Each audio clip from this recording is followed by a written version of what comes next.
वो हिंदी के शब्दों का जिस प्रकार से चुनाव करते थे वो मुझे बहुत अच्छा लगता था। जैसे कि मुझे अभी भी याद है कि और उन्होंने क्रांति के बीज बोए, ये दिमाग में इमेजेस क्रिएट करना, शब्दों के माध्यम से क्रांति के बीज बोना, ये मुझे लगा कि कुछ शब्दों के माध्यम से इमेज क्रिएट करने की कोशिश हो रही है।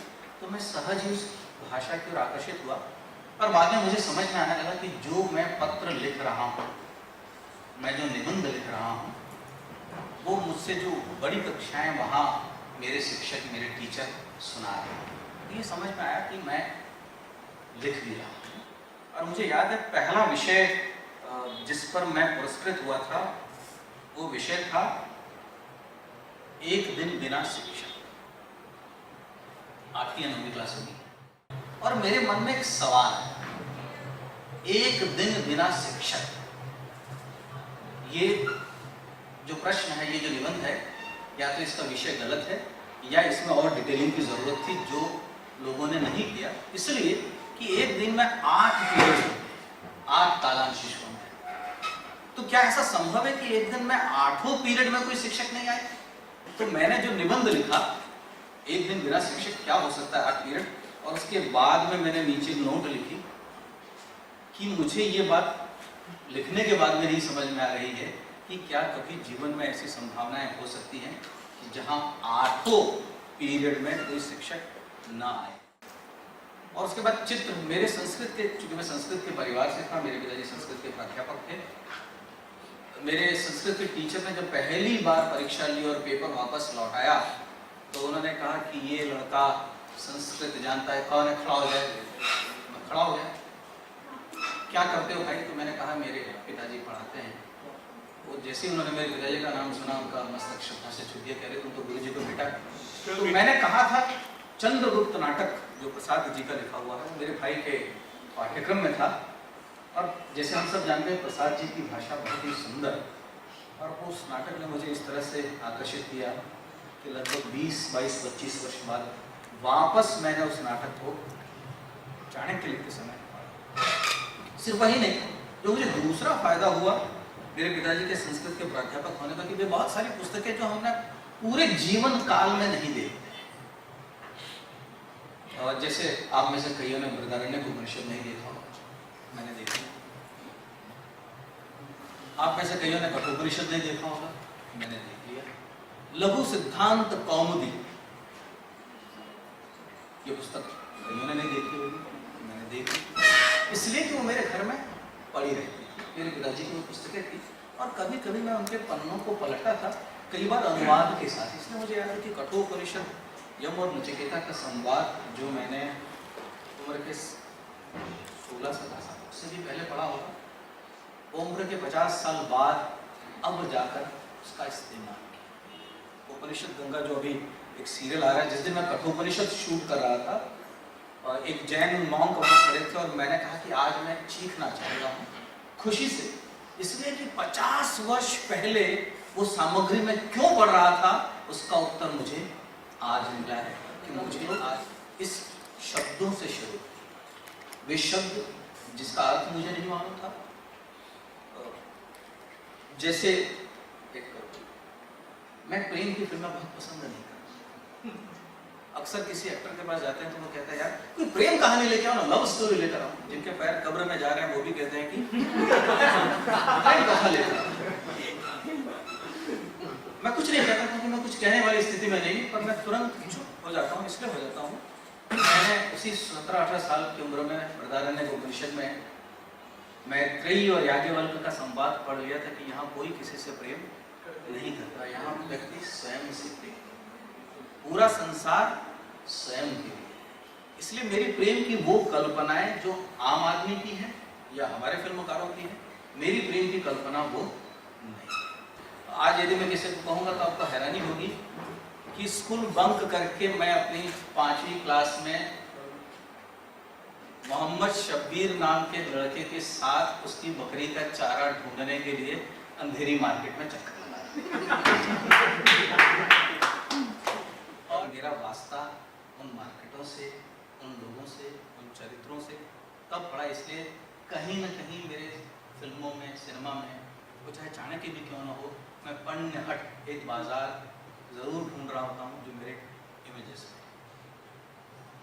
डॉक्टर साहब, जैसा कि इन लोगों का मतलब सारी एक जो तैयारी है कि एक फिल्म मेकर बनने के लिए हमको किन चीज़ों की जानकारी लेनी पड़ेगी और कैसे करना पड़ेगा। हम जानते हैं, और मैं व्यक्तिगत तौर पर जानता हूँ कि चाणक्य बनने के लगभग 12 साल के बाद आप कोई फिल्म लेकर आते हैं।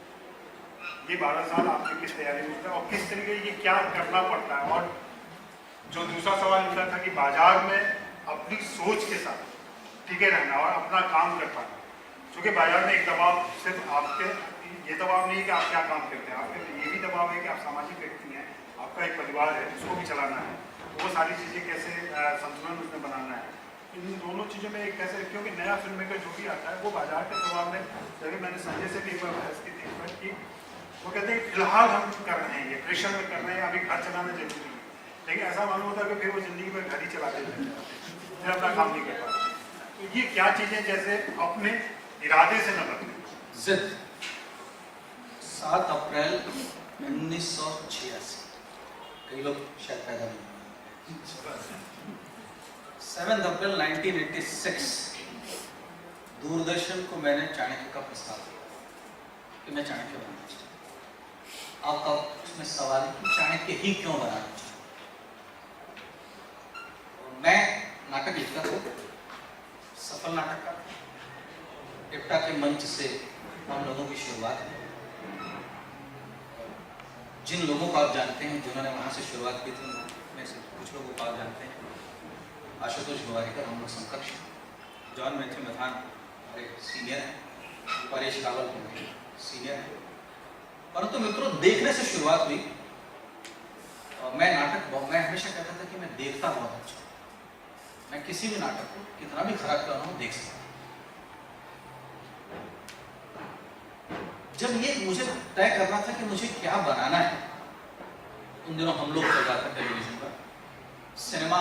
मैं पहले मनोज कुमार के सिनेमा से प्रभावित था, बाद में श्याम बेनेगल है। सिनेमा में सीधे नहीं जा सकते, इसलिए एक माध्यम टेलीविजन हो सकता है, और टेलीविजन पर जाना है तो मुझे क्या करना है। तो मैंने एक दिन विचार किया कि मैं एक ऐसी सृष्टि की रचना करना चाहता हूँ जो आपके अनुभव का हिस्सा नहीं, not the part of your experience. हम जो कुछ भी अपने आसपास देखते हैं, हम आज की फिल्में देखते हैं, वे हमारे कॉन्शियसनेस का, हमारी चेतना का हिस्सा है। जैसे कि आप कोई आज की फिल्म देखते हैं, हॉस्पिटल देखते हैं, गलियां देखते हैं, मुंबई देखते हैं, अमेरिका देखते हैं, इंग्लैंड देखते हैं, आपने कहीं ना कहीं उसका कोई ना कोई विजुअल रेफरेंस देखा होता है। आप शहर देखकर बता सकते हैं कि मैनहट्टन, आप कुछ इमारतें देख के बता सकते हैं ये लंदन है। मेरे सामने सवाल ये था कि क्या किसी ने भी ईसा के 400 वर्ष पहले का पाटलिपुत्र देखा है? उत्तर दिए नहीं। मेरे समय में 1986 में, उस समय किसी ने ईसा के 400 वर्ष पहले का पाटलिपुत्र नहीं देखा। मेरे मन में कल्पना है कि क्या मैं ईसा के 400 वर्ष पहले का पाटलिपुत्र जीवित कर सकता हूं, जिस पर लोग विश्वास करें कि हाँ पाटलिपुत्र होगा तो ऐसे ही होगा। क्या मैं एक ऐसी कहानी रचना कर सकता हूं जो कालातीत हो, जो कभी भी किसी भी समय न बदले। मैंने एक ऐसे विषय को चुना जो किसी भी काल में कहीं भी कहा जाए तो वो लोगों को इंस्पायर करेगा। एक व्यक्ति जिसका नाम चाणक्य, जिसके पास कोई हथियार नहीं, कोई साधन नहीं, सिर्फ एक संकल्प, सिर्फ एक दृढ़ निश्चय कि मुझे एक देश को बनाना। तो एक अद्भुत एक्स्ट्रा ऑर्डिनरी पर्सनैलिटी और extra ordinary challenges, extra ordinary personality और एक्स्ट्रा ऑर्डिनरी चैलेंजेस जब दोनों साथ में आते हैं तो कैसे इतिहास बनता है। मुझे लगा कि ये कहानी देश को सुनाने लायक है। तो मेरी इस धारा के प्रति निष्ठा मुझे बाध्य करती है कि जो जो इस धारा के हित में बाधक हो, कंटक हो, उनके साथ मैं कठोरता पूर्वक व्यवहार करूं और आवश्यकता पड़ने पर उनका विनाश भी। आचार्य विष्णुगुप्त, आप अपनी जननी के साथ द्रोह कर रहे हैं। पाटलिपुत्र मेरी मातृभूमि नहीं है, और नहीं है वह तक्षशिला, नहीं है वह मगध, और नहीं है वह गांधार। हिमालय से माँ के गर्भ के साथ साथ एक संस्कृति के गर्भ से भी जन्म लेता है, और जिस संस्कृति के गर्भ से मैंने जन्म लिया है उसका नाम है भारतीय। जिस धरा पर मैंने जन्म लिया है उसका नाम है भारतवर्ष।